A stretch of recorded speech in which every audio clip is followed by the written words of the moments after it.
दोस्तों रिसेंटली हमारे we Spotify पे नजर आए।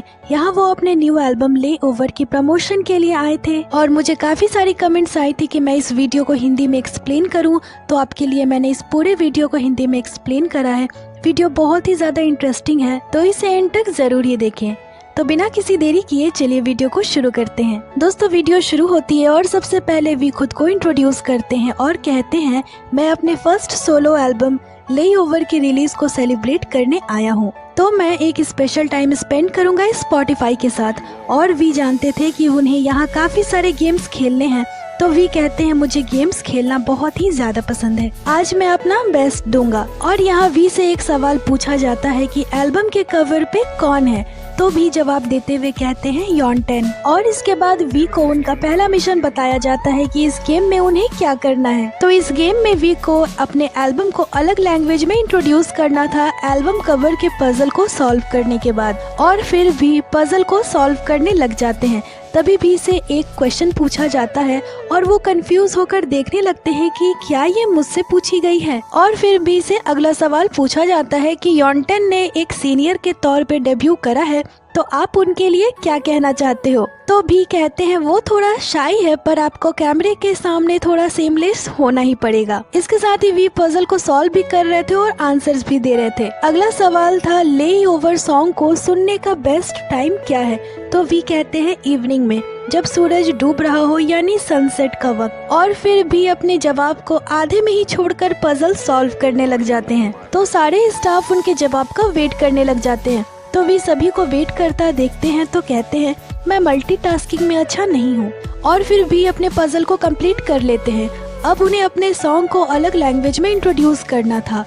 एक लैंग्वेज थी फ्रेंच और एक लैंग्वेज थी इंडोनेशियन। इसके साथ ही वी ने बहुत ही अच्छे से इन लैंग्वेजों में अपने सॉन्ग को इंट्रोड्यूस करा और अपने पहले मिशन को कंप्लीट करा। इसके साथ ही उनसे अगला सवाल करा गया, वी के एल्बम ले ओवर का मतलब क्या है। तो वी कहते हैं ले ओवर एक ऐसी एल्बम है जो मेरे लाइफ के स्टार्टिंग पॉइंट को दर्शाती है। हमारे लिए ये काफी मुश्किल है कि हम डायरेक्टली ही अपने मंजिल तक पहुंच जाएं, तो अपने गोल्स को देखें और थोड़ा टाइम लें और फिर अपने काम को स्टार्ट करें, इसलिए मैंने इसका नाम ले ओवर रखा है। और इसके बाद वी को उनका अगला मिशन दिया जाता है जो कि रेनी डेज सॉन्ग के लिए था। तो यहाँ वी को करना ये था कि उन्हें जो प्रॉप्स दिए गए थे उसे यूज करना था और साउंड को समझना था। और उनमें से कोई 5 साउंड थी जो कि बारिश की थी, जिसे वी को फाइंड करना था। और वी को रेन की साउंड सुनाई जाती है और अब वी को प्रॉप्स यूज कर वैसे ही साउंड निकालनी थी। और फिर हमारे वी लग जाते हैं मिशन को कंप्लीट करने में। तो जो वेजिटेरियन है उनके लिए सॉरी। इसके साथ ही यहाँ वी से एक सवाल भी पूछा जाता है कि वो बारिश के दिनों में क्या खाना पसंद करते हैं। तो वी कहते हैं उन्हें पोर्क बेली बहुत ही ज्यादा पसंद है।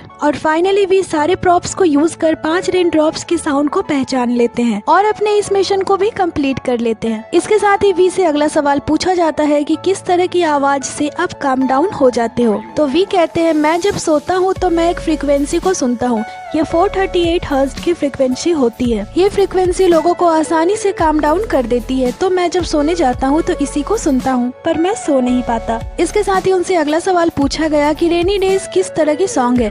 तो वी कहते हैं रेनी डेज एक ऐसी सॉन्ग है जो इमोशन और मूड को बढ़ा देती है, यानी इंक्रीज कर देती है। और इसमें काफी सारी रिलैक्सिंग साउंड है जो आपको रिलैक्स कर देगी। इसके साथ ही वी अपने नेक्स्ट मिशन की ओर बढ़ते हैं। यहाँ वी को स्पॉटिफाई कार से ड्राइव करनी थी और सारी रुकावट को पार करना था। इसके साथ ही सारे ब्लू लेटर्स को कलेक्ट करना था और लास्ट में ट्रैक लिस्ट को कंप्लीट करना था। और वी कार में बैठकर रेडी होते हैं और ड्राइविंग स्टार्ट करते हैं। इसके साथ ही वी तुरंत ही ब्लू लेटर्स को कलेक्ट कर लेते हैं और अपने इस मिशन को कंप्लीट कर लेते हैं। और इससे हम समझ सकते हैं कि वी कितनी अच्छी ड्राइविंग करते होंगे, मतलब ये गेम शुरू होते ही खत्म हो गया। और यहाँ वी से अगला सवाल पूछा जाता है कि ब्लू किस तरह की सॉन्ग है। तो भी कहते हैं ब्लू एक स्पेशल तरह की सॉन्ग है, ये सॉन्ग इमोशंस को छूती है और मैंने इसे बहुत ही फाइन डिटेल्स के साथ रिकॉर्ड करा है। इसके साथ ही अगला सवाल वी से करा गया कि ब्लू सॉन्ग को सुनने का सबसे बेस्ट टाइम क्या है। तो वी कहते हैं सच बताऊं तो मुझे नहीं पता, ये सॉन्ग रैंडमली मेरे दिमाग में आई थी कि एक बहुत ही अच्छी सॉन्ग है। इसके साथ ही दोस्तों सॉरी मेरी वॉइस के लिए, क्योंकि मुझे जुकाम है तो मेरी वॉइस पूरी ही खराब हो चुकी है। और फिर भी बढ़ते हैं अपने नेक्स्ट मिशन की ओर। यहाँ उन्हें लव मी अगेन लेटर्स को बॉल से निकालना था फिशिंग करते हुए और फैंस के क्वेश्चन का जवाब भी देना था। तो वी कहते हैं मुझे फिर से मल्टीटास्किंग करनी होगी, बेचारे हमारे वी। और फिर वी लेटर्स के लिए फिशिंग शुरू करते हैं और उनसे पहला सवाल पूछा जाता है जो कि एक आर्मी ने करा था कि वी अपने साथ कौन से बीटीएस मेंबर को एक डेजर्ट आइलैंड में लेकर जाना चाहेंगे। तो वी कहते हैं जंगकुक, क्योंकि वो हर तरह की चीजों में अच्छा है। अगर मैं उसे कुछ भी करने को बोलूं तो वो तुरंत ही उसे कर देता है। इसके साथ ही अगला सवाल था जब वी सो नहीं पाते तो वो कौन सा सॉन्ग सुनते हैं। तो वी कहते हैं टू मच सनशाइन।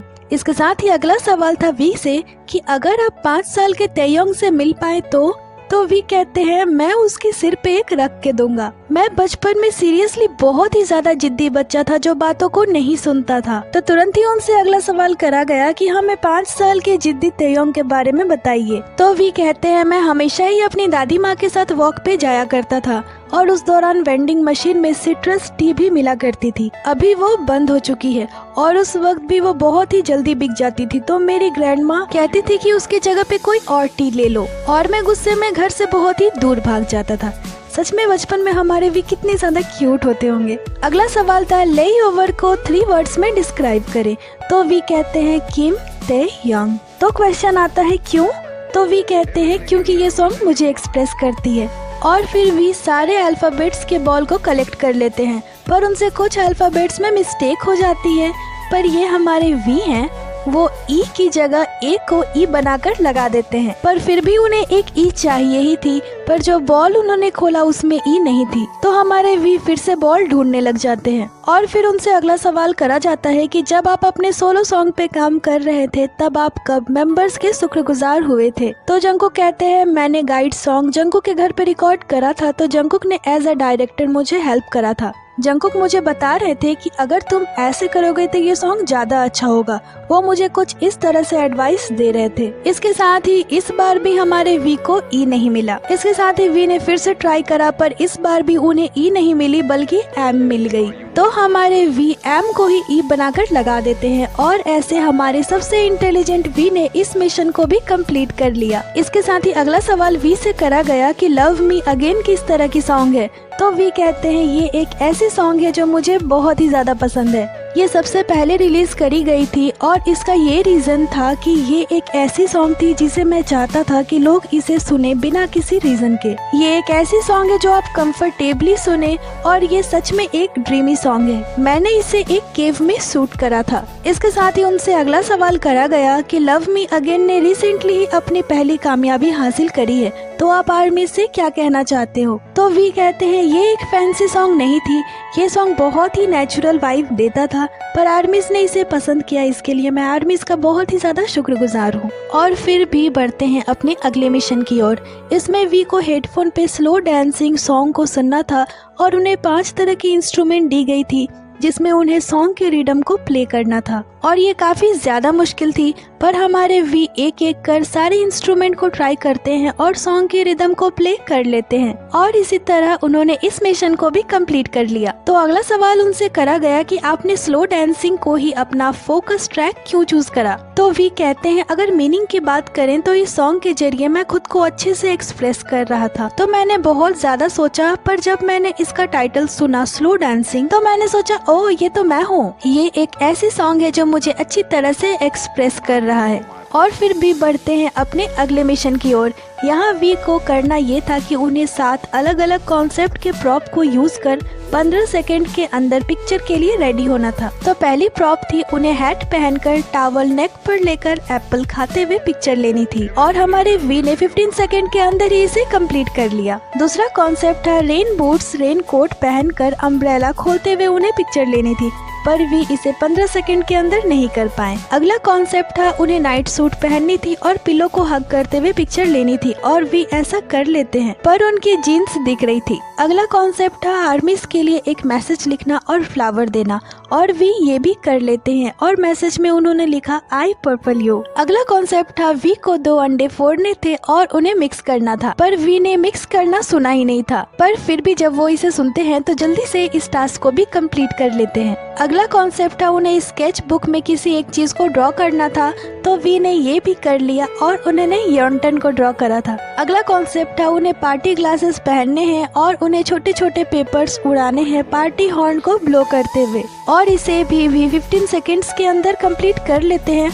और वी की जो पिक्चर आई थी उसे देखकर वी भी बहुत ही ज्यादा खुश हो जाते हैं। वो पिक्चर सच में बहुत ही ज्यादा सुंदर थी। इसके साथ ही हमारे वी इस मिशन को भी कंप्लीट कर लेते हैं और फिर भी बढ़ते हैं अपने अगले और लास्ट मिशन की और ये एक गेम थी, इसका नाम बिंगो है। इस गेम को हमने बचपन में काफी बार खेला होगा और उनसे यहाँ एक क्वेश्चन पूछी जाती है, न्यू जीन ग्रुप के साथ आपने जो हाइप बॉय चैलेंज करा था वो हिट हुई थी, तो इसके पीछे की स्टोरी बताइए। तो वी कहते हैं न्यू जीन ने मुझसे पूछा था कि क्या मैं उनके साथ ये चैलेंज कर सकता हूँ, तो मैंने कहा हाँ। इसके साथ ही वी से सवाल करा गया आपको कितना वक्त लगा कोरियोग्राफ को सीखने में, तो वी कहते हैं 10 मिनट और फिर भी इस डांस को कर दिखाते हैं। इसके बाद वी बड़े ही ध्यान और जोरों शोरों से गेम को खेलते हैं और फाइनली वो इस गेम को भी कंप्लीट कर लेते हैं। और इसके साथ ही वी से अगला सवाल पूछा गया कि वी कब के पॉप सॉन्ग्स को सुनते हैं, तो वी कहते हैं मैं बहुत ही ज्यादा सॉन्ग्स को सुनता हूँ जब भी मैं बाहर ड्रिंक करने जाता हूँ, मैं उन्हें सुनता हूँ और डांस भी करता हूँ। और यहाँ हमारे वी ने 7 मिशन कंप्लीट कर लिया था,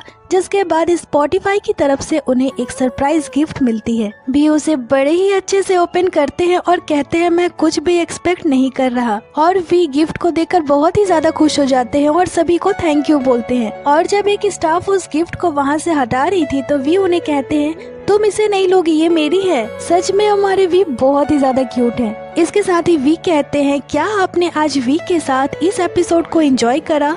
अगर हाँ तो आप के pop on Spotify official YouTube channel पे जाएं और लाइक कीजिए, सब्सक्राइब कीजिए और नोटिफिकेशन बेल को भी ऑन कर दीजिए। साथ ही वी इस रेनकोट वाले चैलेंज को पूरा नहीं कर पाए थे, पर फाइनली उन्होंने इस चैलेंज को भी पूरा कर लिया और अपने बॉक्स से स्माइल देते हुए मस्त वाली पिक्चर ले ही ली। और यहीं पे ये वीडियो खत्म हो जाती है। तो दोस्तों इस वीडियो में जितने भी बातें हुई और इंटरेस्टिंग चीजें हुई वो सभी मैंने आपको हिंदी में बता दी। वीडियो आपको कैसी लगी हमें कमेंट कर जरूरी बताइएगा।